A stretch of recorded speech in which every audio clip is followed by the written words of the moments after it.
الله الرحمن الرحيم. أنتهز هذه الزيارة لكلية الشرطة وأتحدث مع الضباط والطلبة، طلبة كلية الشرطة. نعرف أن الشرطة لها مهام كبيرة ومهام وطنية عظيمة، وبالتأكيد أنتم التحقتوا كطلبة بهذه الكلية من أجل خدمة الوطن في المقام الأول، وتأهيلكم تأهيل علمي وعسكري وأمني.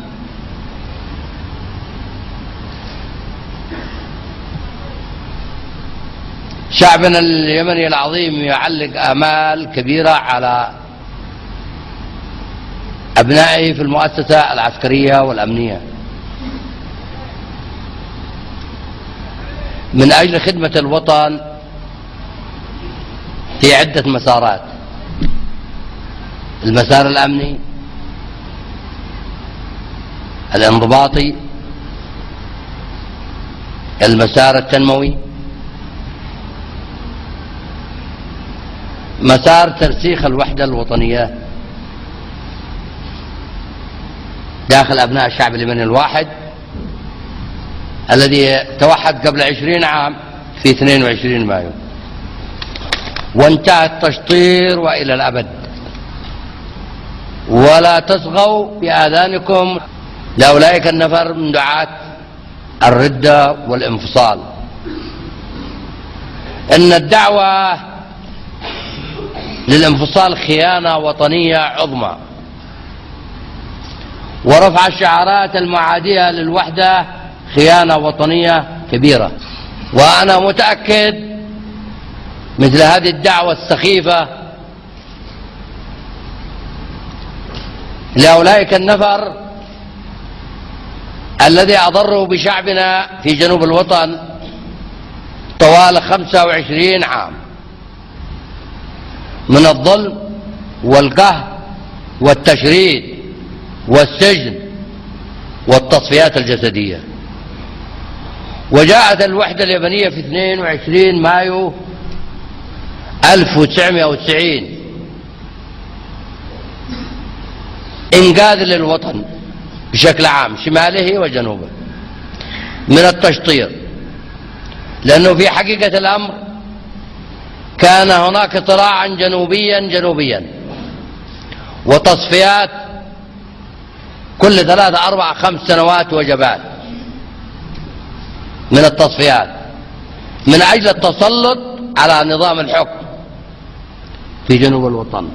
وكان هناك صراع شطري، فبالوحدة المباركة انتهى الصراع بين الشطر والشطرين،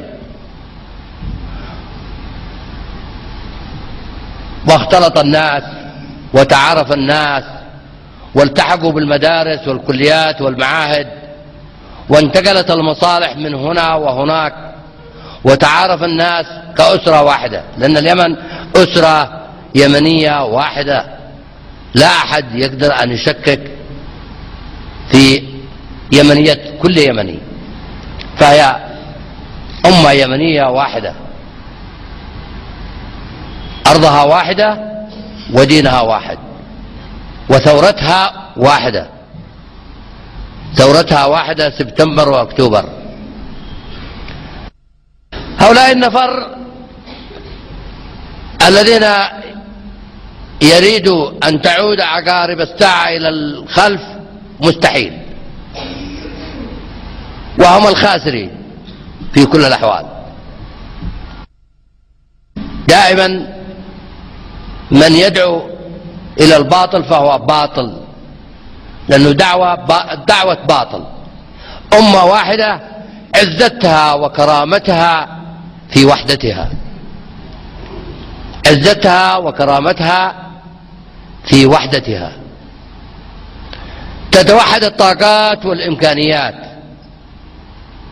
ماديا وبشريا وثقافيا وسياسيا وأمنيا ودفاعيا. يا لها من قوة، يا لها من عظمة. لو مسكت 5 أعاصي 5 وحطيتهم في يدك وأردت أن تكسرهم مرة واحدة ما بتقدر تكسرهم. لو أخذت كل عصا لوحدها كسرتها، لكن حطهم مع بعض ما بتقدر. ليش؟ لأن عصبة واحدة. فيجب على اليمن أن يكون عصبة واحدة لمواجهة كل أنواع التحديات، تحديات عسكرية، أمنية، تنموية، إرهابية، أيا كان نوعها من التحديات. وقد فشلت كثير من المؤامرات